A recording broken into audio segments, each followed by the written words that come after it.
Bien, après avoir évoqué avec la table ronde précédente l'écosystème de la région sud, qui montre que notre région n'est pas à la traîne, bien au contraire, en matière de cybersécurité et de nouvelles technologies, nous allons évoquer au cours de cette courte table ronde, avec trois de nos intervenants, euh, la 5G.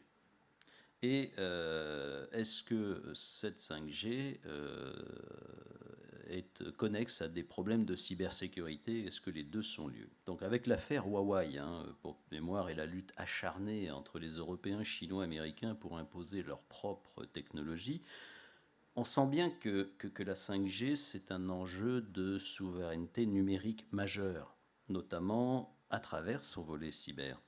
Mais qu'est-ce que c'est que la 5G pour le commun des mortels? Qu'apporte-t-elle? Quels enjeux représente-t-elle?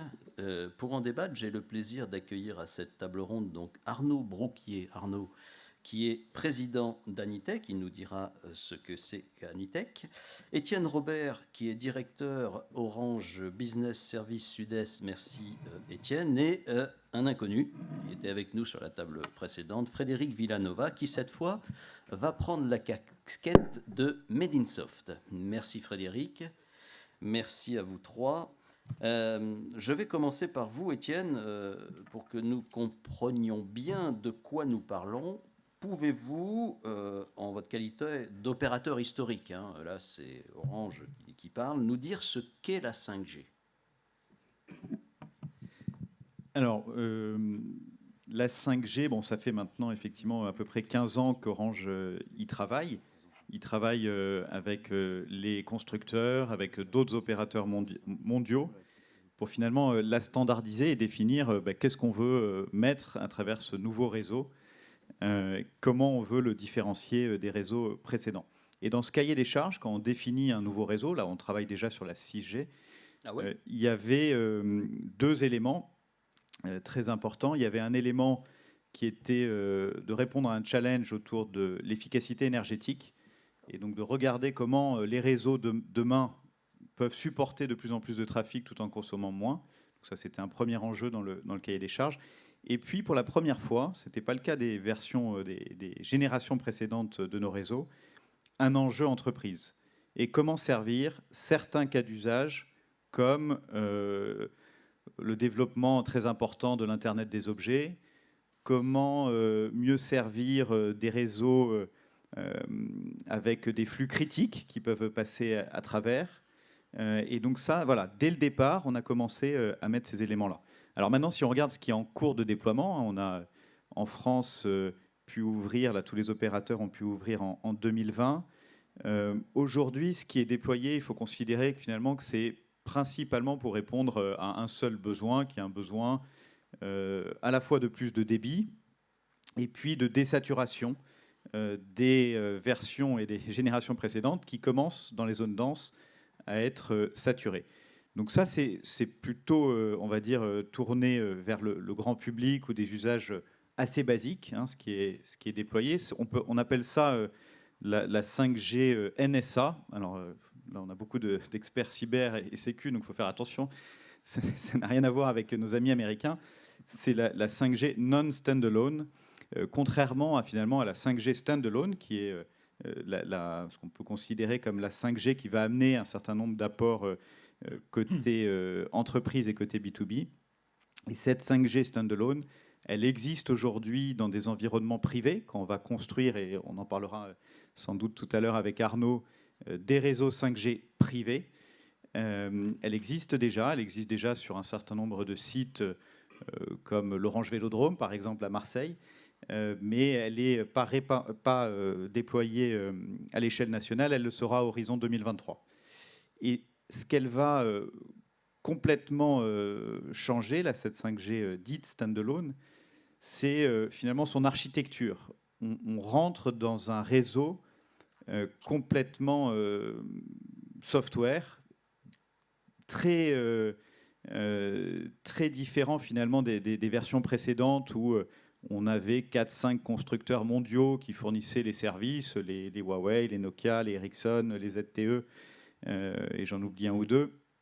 Aujourd'hui, sur cette 5G standalone, vous allez avoir une multitude d'acteurs qui vont intervenir sur la chaîne au niveau, aux différents niveaux, et une décorrélation finalement de l'hardware et puis de ce qui permet d'orchestrer ces réseaux. Et un autre élément qui est aussi foncièrement différent, ça va être aussi la décentralisation d'un certain nombre de traitements d'informations à l'edge, au niveau finalement de la machine de l'usine, au niveau de là où doit être traitée l'information. Et ça, vous imaginez ce que ça peut aussi, on en parlera tout à l'heure, En matière de cyber, oui. Voilà. Alors, Arnaud Brouquet, vous êtes le tout nouveau président de l'ANITEC. Donc, expliquez-nous en 2 secondes ce que c'est que l'ANITEC. Après, j'aurai une question pour vous. Alors, ouais, tout nouveau. J'étais coprésident pendant 5 ans. Oui, tout à fait. Et d'ailleurs, mon coprésident est dans la salle, Philippe Blin. Voilà. Et il m'a gentiment dit, allez, maintenant c'est à toi. Donc je suis président tout seul, mais il reste un peu quand même président d'honneur avec moi pour m'aider. Voilà. Donc l'ANITEC, c'est l'Alliance nationale des intégrateurs de technologie. Donc en fait, nous, on va être entre le réseau 5G et l'utilisateur final. On va installer des systèmes on va dire de smart technology, que ce soit des systèmes de sûreté, sécurité électronique, tout ce qui est réseau de communication, digitalisation des espaces, voire télécom pour entreprises, etc. Donc en fait, on est les gens du terrain, j'aime bien dire ça, au contact du client, et on installe, on intègre, on maintient tous ces systèmes-là. Voilà. Donc moi, je suis chef d'entreprise. J'ai mon entreprise à Marseille et on a une agence sur Avignon, avec 49 personnes. Et donc l'ANITEC, en gros, regroupe 350 entreprises comme la mienne au niveau national. Et au niveau national, oui. Et en fait, l'ANITEC fait partie de la FFIE, donc la Fédération française des électriciens, qui fait partie de la Fédération française du bâtiment. Donc on va dire FFIE plus ANITEC, on représente 6000 entreprises sur le territoire national. Voilà. Très bien, alors j'ai une question maintenant sur le sujet de la table ronde. Qu'est-ce que la 5G pourrait apporter à la sécurité, sûreté? Je ne parle pas de la cyber, là, donc qu'est-ce que ça va apporter comme nouvelle application, comme nouveau service? Alors, si on reste vraiment sur le thème du colloque, sur la partie sécurité, ça va apporter bien évidemment plus de débit, plus de traitement de l'information en temps réel, des caméras, si on prend l'exemple des caméras plus performantes qui vont pouvoir transmettre peut-être en temps réel plus d'informations. Qui dit plus d'informations dit plus d'analyse, donc derrière plus de réactivité aussi quand il y a des problèmes. Par exemple, si on reste juste sur l'exemple des caméras, sans parler de l'IoT, mais on pourra en parler un peu tout à l'heure sur la partie smart building. Et si on parle de smart technology, là, pour le coup Alors, si on parle de smart technology, je vais prendre un exemple concret. Dans des bâtiments, on installe des systèmes de gestion technique. On appelle ça la GTB, la GTC. Depuis 3-4 ans, on est déjà passé sur des systèmes de régulation et d'automatisation des bâtiments beaucoup plus light, avec des réseaux privés, comme le disait Étienne, pour l'instant pas en 5G, mais plutôt sur des protocoles. Je prends un exemple, protocole LoRa, un système LoRa privé, où on a des capteurs IoT légers qui sont disséminés à l'intérieur d'un bâtiment et qui vont communiquer avec une gateway par un protocole LoRa, et cette gateway, elle, aura peut-être une puce 4G pour communiquer vers l'extérieur, vers le cloud. Et en fait, la vraie révolution, c'est que demain, ces capteurs IoT dans le bâtiment, ils n'auront plus besoin de se connecter directement à la gateway en LoRa privé. En fait, ils seront directement sur un réseau 5G. Voilà. Donc c'est un peu ce changement-là qui est à noter, mais qui va aussi générer des besoins en termes de sécurité, etc., etc. On y viendra tout à l'heure. Là, on était sur le bâtiment, on a parlé un peu de l'industrie tout à l'heure, et justement, Frédéric Villanova, avec votre casquette cette fois de Medinsoft, est-ce que, au-delà de la 5G, de son aspect grand public, qui était évoqué par Étienne tout à l'heure, ce qui nous concerne aujourd'hui, est-ce que, la réponse est oui, mais comment est-ce que l'industrie appréhende ou accapare cette nouvelle technologie aujourd'hui ? Alors déjà, merci de me permettre de parler de l'industrie. Alors je suis là cette fois au titre de Medinsoft, et Stéphanie Ragu, la présidente, en fait, m'a demandé de d'être là avec vous aujourd'hui sur ce sujet-là. Chez Made in Soft, on a une commission en fait qui s'appelle Industrie 4.0 et qui travaille d'ailleurs assez main dans la main avec la team Henri Fabre sur les aspects un peu industriels, mécaniques, etc. Qu'est-ce qui se passe? À l'instant, on vient d'en parler d'un point de vue plutôt immobilier, bâtiment, etc. Donc on voit qu'on a un certain nombre d'IoT qui sont connectés avec des protocoles LoRa, des choses comme ça. Alors sans entrer dans le détail, vous savez quand on met des petites machines et qu'elles se connectent et qu'on voit des résultats dans une application, en fait vous avez, c'est un peu comme vous avez plusieurs tranches en fait qui vont les unes après les autres se succéder. Donc une des premières tranches, c'est les premiers protocoles techniques. Alors celui qui s'appelle LoRa, il est pas trop mal en termes de sécurité parce qu'il va avoir différencier des accès techniques des accès données, mais il a ses limites. Donc la passerelle, c'est ce qui fait parler un français avec un anglais en fait en informatique. Donc vous avez une passerelle qui parle du LoRa et puis après va parler de l'internet quand vous traduisez quoi. Si on peut y être un peu plus rapidement avec de la 5G, c'est formidable. Avec les différentes natures de 5G, on parlait, Étienne nous parlait tantôt d'une 5G qui serait aussi plus localisée sur un acteur que globalement. On a des sujets de sécurité et de cybersécurité sous ces éléments-là parce que on a de plus en plus envie d'avoir les informations rapidement avec des capteurs et dans l'industrie. Dès qu'on parle d'industrie 4.0, vous avez des problématiques de lien entre l'IT et l'OT. Donc tout ce qui est le monde de la gestion et tout ce qui est, donc l'IT c'est Information Technology, et tout ce qui est OT, Operation Technology. Donc là on est sur la partie, tout ce qu'on peut toucher finalement, hein, avec tout ce qui est fabrication, automate, drone, tout ce qui est aussi tous les éléments logistiques, etc. qui vont avec. Et vous avez pas mal de choses qui commencent à être anippées là-dedans. Et donc avec la 5G, on va avoir un nouveau moyen aussi de les connecter intelligemment. Donc il faut voir en fait comment on structure ça, comment on le développe. Donc c'est pour ça qu'on commence chez Made in Soft à sensibiliser les industriels. Et ça fait partie de ce dont on disait tantôt, du plan France Relance, etc., avec du budget de l'État qui a été donné à quelques endroits, dont Praxis ici dans le sud. Voilà, donc je pense qu'il faut en profiter pour travailler sur ces sujets-là. Et c'est une bonne occasion aussi de revoir ces principes de sécurité et de communication entre les parties industrielles et les parties de gestion. Patrick a une question à vous poser. Voilà, oui, pour rester sur la 5G, pour les applications industrielles, il semble qu'il y ait une certaine réticence justement des industriels à utiliser la 5G, à tel point que le gouvernement a demandé un rapport sur le sujet et qui a préconisé certaines propositions. Quel est votre regard, votre analyse là-dessus ? Alors moi, je n'ai pas de regard spécifique sur ça. En fait, tout ce que je peux dire, c'est que d'un point de vue industriel aussi, alors par rapport à la 5G, mais on pourrait dire par rapport à d'autres choses, notamment à la cybersécurité, le sujet de l'industrie, c'est quand même d'avoir un truc qui marche super bien. On met 3 coups dedans, il tombe pas, c'est très résistant, quoi. Résistant, ça ne veut pas dire sécurisé, hein. Donc 5G ou pas 5G. Donc le vrai sujet, c'est comment je fais entrer une technologie de réseau en sortant de mes habitudes. Donc sortir de mes habitudes, ça veut dire sortir de mes protocoles habituels que j'ai en fabrication, etc. Et bon, la 5G se heurte un peu à ça. Mais de la même manière les approches en fait cybersécurité d'aujourd'hui, en fait, industrielles ou internationales, se heurtent aussi à ce genre de choses. Je voudrais donner un exemple simple, en fait. Nous, on travaille souvent dans le management et la gouvernance cybersécurité, et en particulier dans des groupes qui ont une partie industrielle. Je pense là à un laboratoire sur lequel je travaille. Je ne vais pas trop loin parce que sinon il va être trop facilement identifié. Un laboratoire qui est international, qui a pas mal de filiales. Et imaginez que vous avez des usines là-dedans, qu'il y a pas mal de choses à faire déjà en temps normal, et on y travaille avec un plan pluriannuel de 3 ans.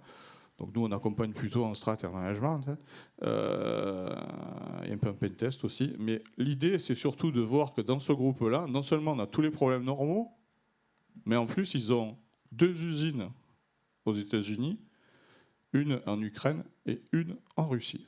Voilà, j'en ai assez dit.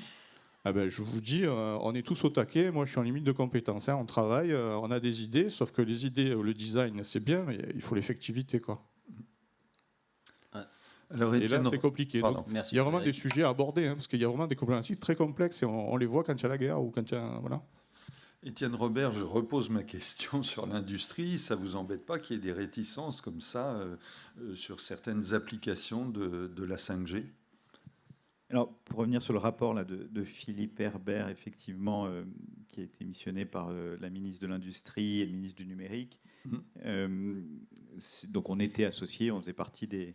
Sébastien Dudreuil, le patron d'Industrie 4.0 chez Orange Business Services, faisait partie des 14 personnes du groupe de travail.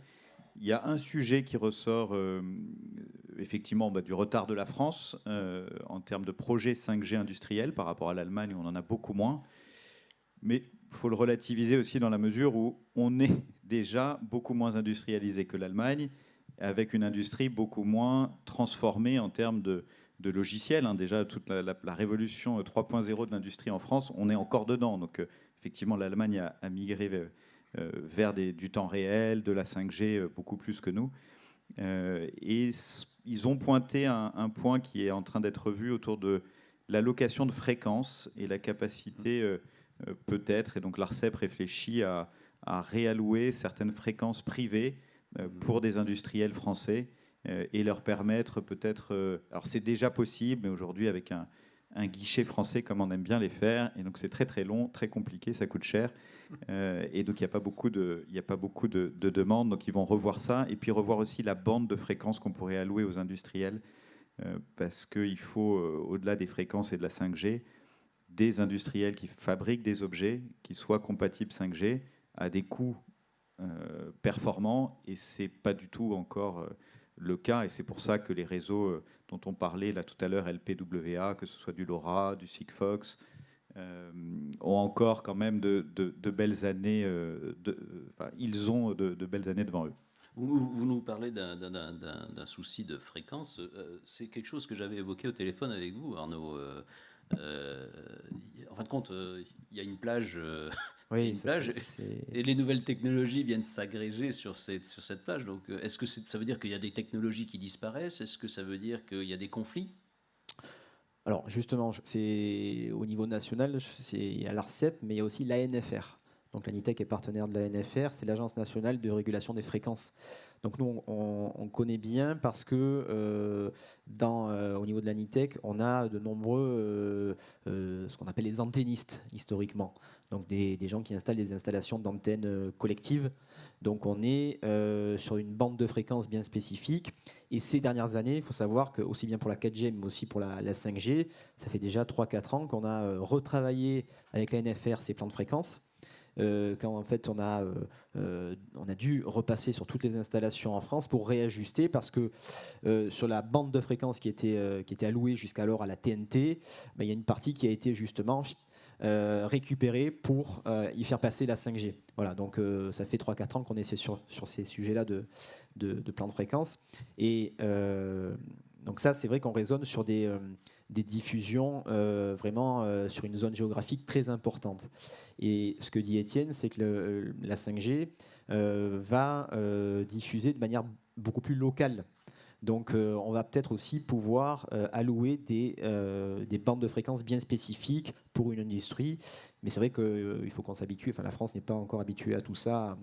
Pour l'instant, les seules institutions qui font ça, c'est l'armée qui régulièrement prend des fréquences et donc est en lien avec la NFR. Donc là, on va devoir trouver des solutions pour faire des demandes de plans de fréquences bien spécifiques sur une zone bien particulière pour pas que ça vienne perturber justement Oui, c'est l'armée, la TNT, puis les autres réseaux. Ouais, puis même pour le grand public, si je donne une image, c'est par la radio FM sur une fréquence particulière d'une région à une autre, c'est pas du tout la même station de radio qui diffuse. Exactement. Ah, oui. Ça veut dire que c'est un partage, je veux dire, c'est la zone de rayonnement de la fréquence qui permet justement d'utiliser plusieurs fois la même fréquence pour des sites complètement différents, quoi. C'est ça. Oui, Ça, l'idée. Et le régulateur de tout ça, c'est la NFR en France. Oui.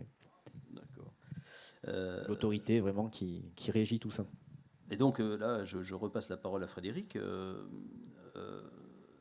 Est-ce que pour vous, cette nouvelle technologie, dans votre commission Industrie 4.0, ça vous l'avez laissé entendre, mais est-ce que ça interpelle les dirigeants? Est-ce que ça interpelle les entreprises, et notamment leur DSI? Est-ce que ça pose des problèmes nouveaux en cybersécurité?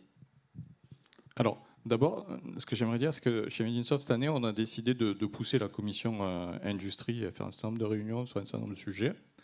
On est en train de travailler avec les DSI, donc côté IT, outils, mais les directeurs de production aussi, on essaie de les impliquer, puis les RSSI. Et en tout cas, moi, ce que j'essaie de pousser là-dedans, c'est une position très simple et très pragmatique. C'est finalement, dans votre activité, vous voulez aller vers quoi? Et avec votre dirigeant général, vous voulez aller vers quoi? Vous avez quoi aujourd'hui? Quel est un peu le gap analysis entre ce que vous avez et ce que vous voulez faire? Et là-dedans, quand on commence à discuter industrie, usine, etc., quels sont vos réseaux? Comment ils sont sécurisés? Comment ils sont séparés ou pas? Et là, on y est. N'oublions pas aussi qu'il y a une grosse caractéristique dans l'industrie, mais on a aussi un peu de santé de ce côté-là. C'est qu'on a des outils qui sont super chers. Donc on ne peut pas changer de version tel automate et changer tout son ICS, en fait, tout ce qui est contrôle autour. C'est caustique, quoi. C'est vite très cher. Donc il faut essayer de voir comment on les isole, comment on les traite. Et le sujet, c'est finalement, si la 5G elle facilite ça, pourquoi pas? Si on peut éviter d'avoir un mainteneur qui vient n'importe quand, n'importe quelle heure le week-end, qui accède dans le réseau et on ne sait pas ce qu'il fait parce que je n'ai pas la bonne journalisation, de savoir qui est-ce qui est admin sur mon outil de fabrication, ça serait pas mal. Alors, je vous le dis parce qu'on l'a eu déjà fait, là aussi on ne dit pas chez qui, mais c'est quelque chose qu'on boit tous les matins, tout ça. Et donc on s'est mis sur le parking, on les a hackés avec les copains, là, et puis au bout d'un mois on a rendu un rapport normal de gestion, puis on leur a dit quand même en substance, si on doit faire brûler l'usine ce week-end, on peut. Ne croyez pas, quoi. Et ça, c'était il y a quelques années déjà. Donc là, maintenant, ce qu'on faisait pour, entre guillemets, s'amuser d'un point de vue gestion et pour avertir les gens, là, on voudrait que ce soit mécanisé, en fait. Et que petit à petit, je ne sais pas si ça marchera, hein. Ça dépend de nous tous. Hein. Je ne sais pas si les dirigeants prendront conscience de ça. Et la cybersécurité en France en 2021, c'est 0,03% du budget du chiffre d'affaires de la société en général en moyenne. C'est-à-dire rien. Hein. Ouais. Rien. Et si on met entre 3 et 5%, on est peut-être au budget de la DSI. Et encore, dedans, je compte les salaires et les charges salariales. Quoi. Donc, sur la table ronde précédente, Frédéric, vous nous parliez du security by design, notamment. Et là aussi, on est dans l'esprit, dans l'industrie 4.0. Ça va être une obligation, un point de passage obligé. Alors, pour la 5G? Pour les IoT, c'est obligatoire depuis déjà une bonne année en Europe. Hein. Donc, tout IoT qui se respecte, normalement, en tout cas en milieu industriel, doit avoir sa security by design. Je demande à voir. Hein. Moi, je dis Joker parce que... alors, le problème qu'on a aussi en industrie comme ailleurs, c'est que y a quand même des directeurs des achats et ces gens-là sont dangereux, quoi, ou des directrices des achats. Hein. Ils sont super dangereux hein, parce qu'ils achètent ce qui est le moins cher souvent. Hein. Moi, ça me fait peur, quoi, vraiment. Et donc, vous avez des morceaux d'IoT ou de passerelles ou de trucs et ça a été acheté, mais on ne sait pas si ça a été pioché avec une APU nord-coréenne. Alors, j'ai rien contre nord-coréen, mais bon. Voilà. Aujourd'hui, on a des conflits en fait, dont on entend parler malheureusement tous les jours, mais des hackers en Ukraine ou des hackers en Russie, il y en a. Enfin, je veux dire, où est-ce qu'on a acheté nos trucs? Et personnellement, et là, je me tourne presque vers les animateurs, parce qu'il y en a certains qui sont spécialisés dans l'intelligence économique. Si je devais flinguer une industrie parce que je suis américain ou chinois, enfin bon, moi, heureusement, je ne le fais pas, mais on a plein d'idées. Hein. Et là, je me retourne vers Étienne. Merci Frédéric. Là, il a parlé avec le cœur, hein, on l'a bien senti. Enjeu cyber de la 5G, de quoi parle-t-on? Vous m'aviez évoqué hybridation, manager privé, cohabitation technologie. Vous pouvez développer? C'est un petit peu ce que je disais tout à l'heure. C'est un gros enjeu pour les opérateurs. Hein, donc, on va manager cette sécurité des réseaux là où on était sur des approches très périmétriques, très physiques sur les réseaux précédents. On va devoir, du fait de sa softwarisation et de cette architecture beaucoup plus complexe avec plusieurs parties prenantes, de l'open source, on sort pour un certain nombre de domaines dans la chaîne, on va dire, d'un réseau de solutions propriétaires des grands du monde pour aller vers de l'open source. On parle d'open RAN. Et Orange est un des membres fondateurs de l'Open RAN, de cette alliance mondiale qui associe un certain nombre de grands acteurs techno. Et du coup, forcément, la surface d'attaque est beaucoup plus importante. Et ça ne se gère pas uniquement avec de la sécurité périmétrique et physique. Ça va nécessiter ce qu'on appelle du threat management, beaucoup d'intelligence finalement. Et cette intelligence, elle ne se fera pas seulement avec le CERT et le SOC d'Orange. Elle devra se faire avec tous les opérateurs mondiaux, tous les opérateurs français, parce qu'il va falloir surveiller, s'enrichir avec des bases de données communes. Et donc il y a un certain nombre de projets portés par la GSMA, qui est l'alliance mondiale des opérateurs sur ce domaine. Donc il y a cet enjeu-là pour nous, pour sécuriser les réseaux qu'on va fournir, manager et opérer. Et puis il y a la sécurité aussi qu'on va devoir se poser quand on va aller sur de l'installation, parce qu'on est à la fois opérateur et intégrateur, et quand on va déployer de la 5G privée, comme on le faisait d'ailleurs finalement c'est vrai, sur des réseaux privés précédents, il y a un certain nombre d'enjeux de sécurité à se poser à l'échelle de l'entreprise, de l'usine, du port. On peut parler du port d'Anvers qu'on a équipé en 5G, en 5G privé, pour des cas d'usage typiquement autour de la sécurité des pilotes du port d'Anvers, un port qui est apparemment très congestionné et qui a un certain nombre d'enjeux de sécurité, même physique, de ces pilotes. Donc voilà, donc il y a ces deux dimensions. Il y en a même une troisième qui est fort de ce que permet la 5G, donc du massive IoT et une capacité à gérer beaucoup d'objets sans consommer de la batterie, donc un peu ce qu'on faisait avec des réseaux LPWA. Et ça, c'est tout l'enjeu qu'on a décrit précédemment de la sécurité des objets.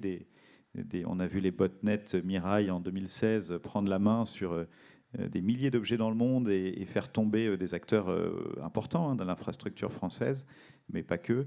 Et puis, tellement fréquent de trouver des objets avec des mots de passe, pas de mots de passe plutôt.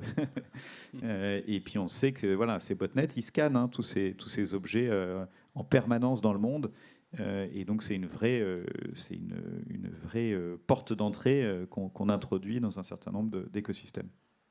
Alors Arnaud Brouquier, quelles sont les actions de l'Anitech justement en faveur du Security by Design dans vos domaines? Alors, en fait, je pense que c'est, pour continuer aussi sur ce qu'Étienne disait, et ce que disait aussi Frédéric, c'est une démarche qui va se faire dans le temps. Là, c'est vrai qu'on se dit, voilà, la 5G arrive, d'un coup, ça va basculer. Là, si.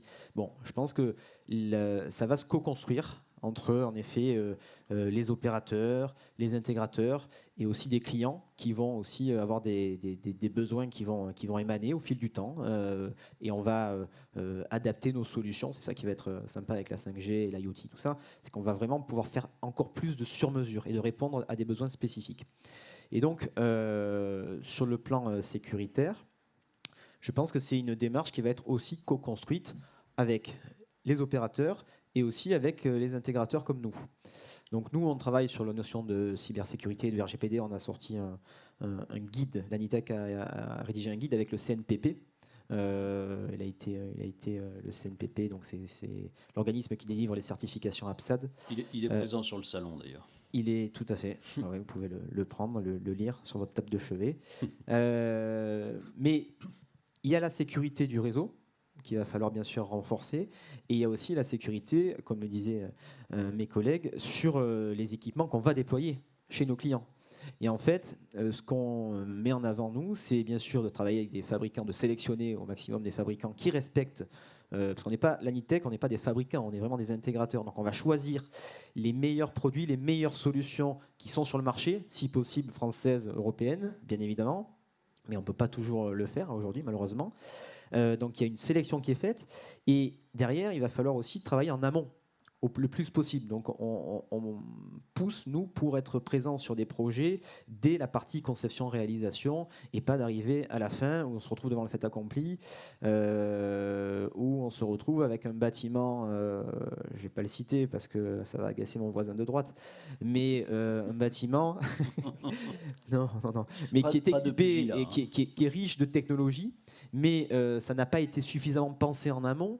Donc il y a des systèmes qui sont tous finalement chacun dans leur coin. Il y a peu de communication entre eux, il y a peu d'intégration, et finalement aujourd'hui les utilisateurs n'utilisent pas ce qui a été installé, déployé, pensant faire un bâtiment hyper connecté. Non, ça n'a pas été pensé en amont sur l'aspect intégration et système ouvert et communication, et sur l'aspect sécuritaire. Voilà. Donc nous on prône le fait d'être là tous ensemble, opérateurs et intégrateurs, dès le début des projets, le plus tôt possible, pour justement apporter le plus de sécurité possible au niveau des datas qui sont générées par ces équipements. Après, on ne sera jamais à l'abri d'une attaque, et voilà. Mais en tout cas, on aura pris les dispositions pour. Je lisais dans la tribune, la semaine dernière, le 4 mars, que la chose suivante, l'accès aux fréquences, le prix, le manque d'offres des opérateurs télécoms est un frein au développement de la 5G sur les sites industriels. Je ne l'ai pas inventé. Donc, non, mais c'est ce qu'on disait tout à l'heure, c'est le rapport Philippe Herbert qui est sorti et qui alimente ces sujets autour des fréquences. Mais honnêtement, partout dans le monde, même s'il y a des projets aussi en Allemagne qui existent et qui émergent, il y en a très peu qui sont sur la 5G standalone, ce qu'on décrivait tout à l'heure. Il y en a très très peu qui sont à l'échelle totalement industrielle, même en Corée, même au Japon, où la commission Herbert est allée. C'est encore beaucoup de l'expérimentation, même dans des très grandes usines comme celle de Volkswagen, ou les projets là, qui vont être financés par France Relance chez Stellantis. C'est en cours de déploiement et d'expérimentation. C'est pour ça qu'effectivement, on a le temps. Il y a déjà beaucoup d'enjeux de sécurité sur les réseaux précédents et tout ce qui a été déployé. Vous allez apprendre en marchant, en fin de compte. C'est ça l'idée, quoi. Oui. Et puis peut-être que là, sur le coût des fréquences, ça va permettre d'accélérer un petit peu plus certains projets industriels. Mais bon, on en a fait des très beaux. On peut citer avec des choses qu'on a déployées chez Schneider Electric, chez Lacroix. Il y a beaucoup d'usines qu'on a déjà déployées sur des formats d'expérimentation avec tous les enjeux et tous les écosystèmes qui sont toujours très nombreux. Parce que c'est vrai que dans un bâtiment, là, parce que tu parlais plutôt d'un bâtiment ou d'un stade, il y a beaucoup d'acteurs entre celui qui fait la clim, celui qui fait le chauffage, la lumière, l'électricité. Ils ont tous maintenant de plus en plus certains objets connectés, et il y a assez peu encore de vision, on va dire, centralisée, avec un hyperviseur capable de gérer l'ensemble de la sécurité de bout en bout de ces bâtiments ou de ces stades. Une réaction ? Oui, c'est que justement, je rebondis.